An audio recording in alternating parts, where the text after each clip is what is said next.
తాకట్లో ఉన్న మీ బంగారాన్ని విడిపించి ఆ రోజు ఆన్లైన్ రేటుకి కొంటాం. Sharma gold company. రాశి ఫలాల గురించి ఒక్కసారి నాకు వివరిస్తారా మీరు? మొట్టమొదటిగా ఏ రాశి గురించి చెప్తారు? తప్పకుండా. ఇప్పుడు ఇది మనకు వచ్చేది 2025 ఆంగ్ల సంవత్సరాది.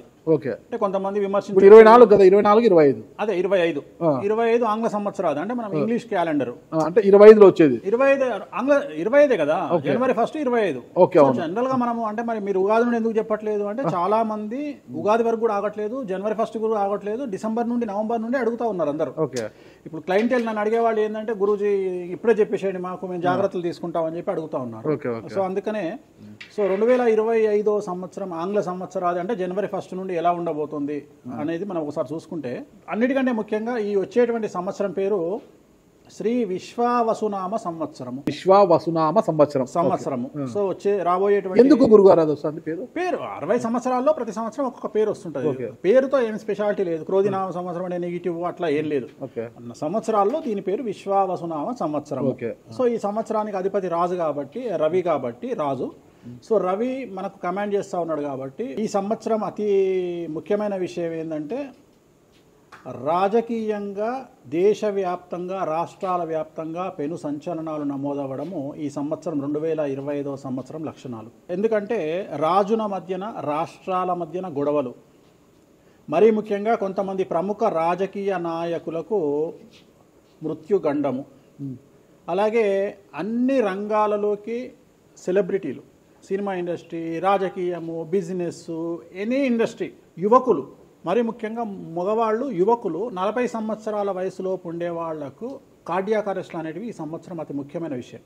ఎందుకంటే ఆల్రెడీ మనం చూస్తున్నాం ఇప్పటికే, కానీ వాటి తీవ్రత పెరిగే అవకాశం ఉంది. కారణం ఏంటంటే రవి కమాండ్ చేస్తూ ఉన్నాడు కాబట్టి. రవి అంటే చర్మము, హార్ట్, కళ్ళు, ఎముకలు. సో కరోనా లాంటి అంత పెద్దది కాకపోయినా ఒక సమస్య, ఒక వైరస్ మళ్ళీ ప్రపంచాన్ని బాధించే అవకాశం ఉంది. అది మరీ ముఖ్యంగా చర్మం మీద దాడి చేసే అవకాశం ఉంది. అంటే చర్మానికి సంబంధించినటువంటి ఒక సమస్యల బారిన పడి ఈ సంవత్సరము జనాలు వైరస్ బారిన పడే అవకాశం ఉంది మరీ ముఖ్యంగా. అలాగే ఇప్పుడు ఇంచుమించు 40 సంవత్సరాల లోపు యువకులకు కార్డియాక్ అరెస్ట్ అనేటువంటివి జరిగే అవకాశాలు కనిపిస్తూ ఉన్నాయి. అలాగే ఈ సంవత్సరం గుండెపోటు వల్ల మరణాల సంఖ్య చాలా ఎక్కువ. ఇదంతా 2025 జనవరి నుంచి ఎగ్జాక్ట్లీ.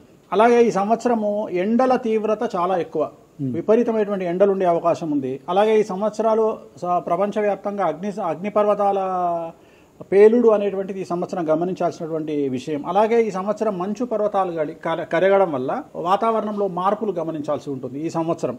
అలాగే అమెరికా దేశానికి విపరీతమైనటువంటి గాలి తుఫానులు, వరదలు ఈ సంవత్సరం కనిపిస్తూ ఉన్నాయి. అలాగే 1-2 దేశాల మధ్యన యుద్ధ వాతావరణం ఖచ్చితంగా ఉండి తీరుతుంది, లేదా యుద్ధం జరుగుతున్నాయి కదా, అది ఇంకా పెరుగుతుంది. ఇప్పుడు ఉన్నదానికంటే తీవ్రత పెరుగుతుంది అనేది. అలాగే మనకు 2025 సంవత్సరంలో సెప్టెంబర్ 7వ తేదీ 2025 సంవత్సరం ఆదివారం రాహుగ్రస్త సంపూర్ణ చంద్రగ్రహణం ఏర్పడుతుంది. ఇది కుంభరాశికి వ్యతిరేకమైన ఫలితాలు ఇస్తుంది. అలాగే వచ్చే సంవత్సరం అంటే 2025 సంవత్సరంలో మే 9వ తేదీ నుండి సరస్వతి నదికి పుష్కరాలు అనేటువంటివి ఏర్పడతా ఉన్నాయి. ఈ సంవత్సరము రాజకీయ నాయకులకు సంబంధించి మరీ ముఖ్యంగా ఇందాక మనం మాట్లాడుకున్నట్టుగా పవన్ కళ్యాణ్ గారికి ఏలినాటి శని వెళ్ళిపోతుంది. అలాగే లోకేష్ గారి జాతకరీత్యా, పవన్ కళ్యాణ్ గారి జాతకరీత్యా విపరీత రాజయోగం అనేటువంటిది కనిపిస్తూ ఉంది. జగన్మోహన్ రెడ్డి గారికి లేదా రాజయోగం వల్ల? ఇప్పుడు లేదు, ఈ సంవత్సరం లేదు. అంటే 2025 సంవత్సరంలో లేదు. 29 కన్నా ఉందా? అది మన తర్వాత మాట్లాడుకోవాలి. ఓకే. 25లో మాత్రము నేను అనేది ఏంటంటే ఇప్పుడున్న స్థాయి కంటే వీళ్ళిద్దరికి ఇంకా పై స్థాయికి వెళ్లే అవకాశం ఉంది, లోకేష్ బాబు గానీ పవన్ కళ్యాణ్ గారు కానీ. అదే నాకు అర్థం కావడం, వాళ్ళిద్దరు మంత్రులే, నాకు అర్థం కాదు. ఇప్పుడు ఉన్నటువంటి పదవుల కంటే కూడా గొప్ప పదవులను వీరు పొందేటువంటి అవకాశాలు కనిపిస్తున్నాయి. రాజ్యసభ తీసుకుని కేంద్రానికి వెళ్తారా? కేంద్ర మంత్రులు వెళ్తారా? కేంద్ర మంత్రులు వెళ్తారా? పెద్దదే కదా, కేంద్ర మంత్రి అనేది పెద్దది కదా. సో అది ప్రభాస్ గారి జాతకంలో చాలా అనుకూలమైనటువంటి ఫలితాలు, శుభవార్తలు వినేటువంటి అవకాశాలు కనిపిస్తా ఉన్నాయి. వివాహం అవుతుందా చెప్పలేము, ఎందుకంటే తులారాశి కాబట్టి వివాహం కావచ్చు. సో ఫ్యాన్స్ కి ఇది పండగనే, పెద్ద పండగనే. ఓకే. సో ఇది ఓవరాల్ గా ఇంకా బేసిక్ డీటెయిల్స్, అంటే ఓవరాల్ 2025లో ఎలా ఉంటుంది. సో ఇప్పుడు మనం రాశుల గురించి కనుక తీసుకున్నట్లయితే ఎలా ఉంది, రెమెడీస్ ఏంటి? నెక్స్ట్ తులారాశి. సో ఈ సంవత్సరం కొద్దిగా సమస్యాత్మకంగా ఉండబోయేటువంటి కాంట్రవర్షియల్ రాశిది 7వ రాశి తులారాశి. 2025 సంవత్సరం తులారాశి వారికి ఆదాయం 11, వ్యయం 8, రాజపూజ్యం 2, అవమానం 2. వీరి జీవితంలో 6వ స్థానంలో శని సంచారం వలన విపరీతమైనటువంటి అనుకూలతలు గోచరిస్తున్నాయి. 98% అనుకూలమైనటువంటి ఫలితాలు వీరికి ఉండబోతున్నాయి.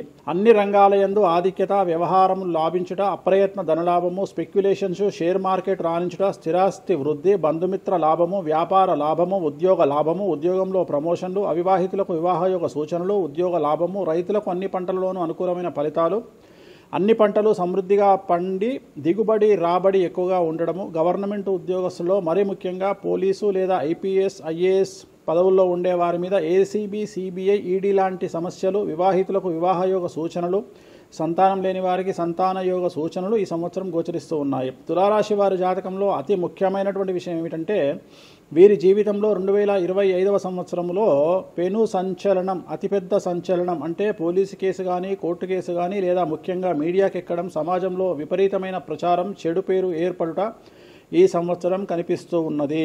వీరికి సంబంధించినటువంటి దోష నివారణ అంటే గురువారం నాడు పసుపు రంగు దుస్తులు ధరించడం, అలాగే తిరునల్లార్ శనీశ్వర ఆలయంలో ప్రత్యేకమైన శని పూజ నిర్వహించుకోవడం ద్వారా సమస్యల నుండి బయటపడతారు. అన్నీ మీరు 12 రాశుల గురించి చెప్పారు గురుగారు. అట్లా ఎక్కువగా ఒక పూజ మాత్రం ఎక్కువగా చెప్పారు, చాలా మందికి కూడా చెప్పారు. తిరునల్లార్ శనీశ్వర ఆలయం శని ఎఫెక్ట్. ఓకే, ఎక్కువ మందికి తిరునల్లార్ చెప్పిన అక్కడ ఎంత 450 రూపాయలు ఉంటుంది పూజ. అది తిరునల్లార్ పాండిచ్చేరిలో ఉంటుంది. అక్కడికి వెళ్ళి పూజ చేసుకుంటే సరిపోతుంది. ఇది పేరును బట్టి ఈ రాశుల ప్రకారం ఇలా ఉంటుందని మీరు రాశారా, లేకపోతే వాళ్ళ డేట్ ఆఫ్ బర్త్ ప్రకారం? నక్షత్రం బట్టి, నక్షత్రాలు. ఓకే, నక్షత్రాలు వాళ్ళకి అర్థమైపోతుంది వాళ్ళ నక్షత్రాన్ని బట్టి. అశ్విని నక్షత్రం మేషరాశి, భరణి నక్షత్రం మేషరాశి, పుష్యమి నక్షత్రం కర్కాటక రాశి. మీ రాశి నా రాశి ఒకటే. నా రాశి ఏదో నాకు తెలియదు గురుగారు. మీది వృశ్చిక రాశి. మీది అదేనా? మరి ఎలా గురుగారు ఈ మధ్యన బాగానే ఉందంటారు? మనకు బాగుంది, ఇంకా మన రచ్చనే, ఇంకా రచ్చనే రచ్చనే. ఇక ఎట్లా రచ్చ? ఇంత వివాదాలు అవుతున్నాయి, ఏం కథ అసలు? ఇంకా లైఫ్ అన్నప్పుడు ఇప్పుడు రేవంత్ రెడ్డి ఉన్నాడు. రేవంత్ రెడ్డి ఎన్ని కష్టాలు అనుభవిస్తే సీఎం అయినాడు అంటే ఇక కష్టం తర్వాత సుఖం రెడీగా ఉంటుంది. ఓకే, ఇప్పుడు కష్టపడ్డారు కాబట్టి మీకు సుఖం ఉంది అంటారు. మీకు కాదు, మళ్ళీ మీకు మనకు అందరికీ. ప్రతి మనిషి జీవితంలో పండ్లున్న చెట్టుకే రాయి దెబ్బలు, అంతేగాని పళ్ళు లేని చెట్టుని ఎవడు పట్టించుకుంటాడు? పళ్ళు ఉంటేనే దాన్ని రాయి చేస్తారు. అట్లనే మనం కూడా అంతే అండి. వేణుస్వామి అంటే పూజలకు పెట్టింది పేరు.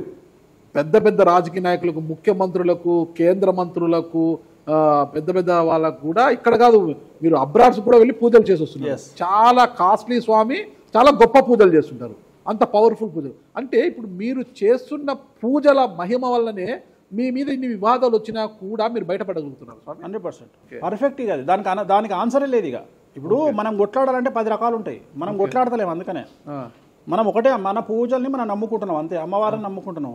ఇప్పుడు ఒక్కొక్క సమస్యకి ఒక్కొక్క అమ్మవారు పరిష్కరిస్తారు దశమహావిద్యల్లో. మనం అదే చేస్తున్నాం. ఇప్పుడు నేను ఒకటే మాట చెప్తా, కాంట్రవర్సీస్ వచ్చినాయి, మీరు అడిగినరు, ఎన్ని సమస్యలు వచ్చినాయి. జనాలు ఏం ఆలోచిస్తారంటే వేణుస్వామి ఈ సమస్యల నుండి బయటపడతాడా, పడితే ఎలా పడతాడు? నేను ఒకటే అనుకుంటున్నా, ఇంతమందికి పూజలు చేసి వాళ్ళ సమస్యల నుండి బయటపడడానికి ప్రయత్నించే నేను నాకు వచ్చిన సమస్యను కూడా అదే పూజల ద్వారా బయటపడడానికి ప్రయత్నం చేస్తున్నాను. అంటే వివాదాలు చుట్టుముడుతున్నాయి, సోషల్ మీడియాలో వైరల్ అవుతున్నాయి, ఉమెన్ కమిషన్ మీ మీద ఫిర్యాదులు చేశారు. ఇన్ని చేసినా కూడా ఎక్కడా మీకు ఉచ్చు బిగుసుకోవడం లేదు, బయటపడుతున్నారు. అంటే ఇది మీ పూజల మహిమనా, లేకపోతే ఏమన్నా బ్రైబ్ చేస్తున్నారా? అమ్మవార్లు ఇప్పుడు ఉదాహరణ, మనం తెలుగు రాష్ట్రాల్లో ఉంటాం, వెంకటేశ్వర స్వామి వారు అంటే మనకు తెలుసు. ఇప్పుడు తమిళనాడులో పెరుమాళ్ అంటారు వెంకటేశ్వర స్వామిని. అదే నార్త్ ఇండియాకి వెళ్తే బాలాజీ అంటారు. వాళ్లకు బాలాజీ అంటే చాలా భయం. అలాగే మన రాష్ట్రంలో మనకు తెలిసిన వాళ్ళకి కామాఖ్యలో ఉండే అమ్మవారు అంటే భయం. కానీ తెలియని వాడికి భయం ఉండకపోవచ్చు, వాడి ఇష్టం వచ్చినట్టు కామెంట్ చేయొచ్చు అమ్మవారు. చాలా మందికి మీరంటే భయం అనుకుంటా, అంటే మనం చేసే పూజల వల్ల ఉండొచ్చు. ఓకే, నేను అనేది ఏంటంటే, నేను చేసే అదే ఇందాక మనం మాట్లాడుకున్నప్పుడు అదే చెప్తున్నా, వామాచారంలో పూజలు చేయాలంటే భయపడతారు. కారణం ఏమిటి అంటే ఖచ్చితంగా మందును ముట్టుకోవాలి, నాన్ వెజ్ను ముట్టుకోవాలి. దానికి వీళ్ళు చేసే పూజలు అడ్డుపడతాయి. అంటే వీళ్ళు సమాజంలో భయపడతారు కాబట్టి వీళ్ళు వాటి జోలికి పోరు. తాంత్రిక పూజలు లాగా ఉంటాయి మీరు చేసే తాంత్రిక తంత్ర మార్గం అంటారు దాన్ని. శ్రీకాళహస్తిలో కాదు శ్రీకాళహస్తిలో రావుకేతు పూజ చేయించుకున్నారు కదా, తాంత్రిక పూజలే. అది నిమ్మకాయ పెడితే తంత్రమే, గుర్తుపెట్టుకోండి. నిమ్మకాయ ఎక్కడ పెట్టినా తంత్రమే. మిమ్మల్ని కాపాడుతోంది మీరు చేస్తున్న పూజల మహిమే. అంతే అంతే అంతే, వాళ్ళే చూసుకుంటారు. నేను అనే పాయింట్ ఏంటంటే, నేను ఒకటే చెప్తున్నానండి, తప్పు చేస్తే నన్ను అమ్మవారు సర్వనాశనం చేస్తుంది. ఓకే, అమ్మవారిని విమర్శిస్తే వాళ్ళ సంగతి అమ్మవారు చూసుకుంటుంది. ఓకే, అంతేనా? అంతే. ఇక నాకు అవసరం, నేను కొట్లాడను చెయ్యను, నాకు అనవసరం, నాకు లొల్లే వద్దు. నాకు నేను దేవుళ్ళని నమ్ముకున్నా, నా పని అదే. నాకు హిమాచల్ ప్రదేశ్ కామాఖ్య కాకపోతే, బాగాలముఖి కాకపోతే, తారాపీఠ పోతే, ఇప్పుడు మన తారాపీఠ పోయి వచ్చిన. చాలా మందికి తెలియదు, తారాపీఠ అని కలకత్తా నుండి 300 కిలోమీటర్లు ఉంటుంది. మీరు కావాలంటే గూగుల్ చేయొచ్చు. తారాపీఠ అని అమ్మవారు అండి. ప్రతిరోజు శ్మశానంలో ఉంటుంది అమ్మవారు, ఒరిజినల్ శ్మశానంలో ఉంటుంది. ప్రతిరోజు అమ్మవారికి ప్రసాదం అంటే డెడ్ బాడీ దహనం అయినాకనే అమ్మవారికి నైవేద్యం పెడతారు. అంత పెద్ద ప్రసిద్ధమైనటువంటి దేవాలయం. అమ్మవారు శివుడికి పాలిస్తూ ఉంటుంది. తారాపీఠ అంటుంది దాన్ని. శ్మశానంలో ఉంటుంది.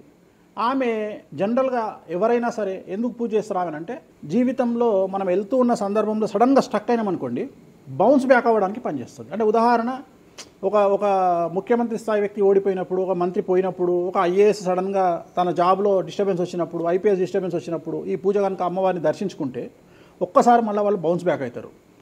అంటే బిగ్ బ్యాంగ్ థియరీ అనేది అక్కడ పనిచేస్తుంది. మనం మళ్ళీ ఒకసారి బౌన్స్ బ్యాక్ అయ్యి ముందుకు దూకడానికి అమ్మవారు పనిచేస్తుంది. నేను సజెస్ట్ చేస్తుంటా చాలామందికి, వ్యాపారంలో స్టక్ అయినప్పుడు, లేకపోతే ఉద్యోగంలో స్టక్ అయినప్పుడు, అట్లా స్టక్ అయినప్పుడు అయితే మీరు తారాపీఠ వెళ్ళి దర్శనం చేయించుకోండి. అక్కడ దర్శనమే, పూజలు ఉండవు, జస్ట్ దర్శనమే. అమ్మవారికి పోయి దండం పెట్టుకొని వస్తే చాలు, ఒక్కసారి మళ్ళీ వాళ్ళు బౌన్స్ బ్యాక్ అవుతారు. ఒక పాయింట్కి నాకు ఆన్సర్ చెప్పి ముగించేసా, చాలా కాలాతీతమైంది. చివరికి ఇరికిస్తున్నారా ఇది? లేదు ఏం లేదు. ఇప్పుడు ఏపీలో అంటే గత ప్రభుత్వ హయాంలో, వైసీపీ హయాంలో వీళ్ళ మీద కేసులు పెట్టారు. ఇప్పుడు వీళ్ళ అధికారం వీళ్ళ మీద కేసులు పెడుతున్నారు కదా.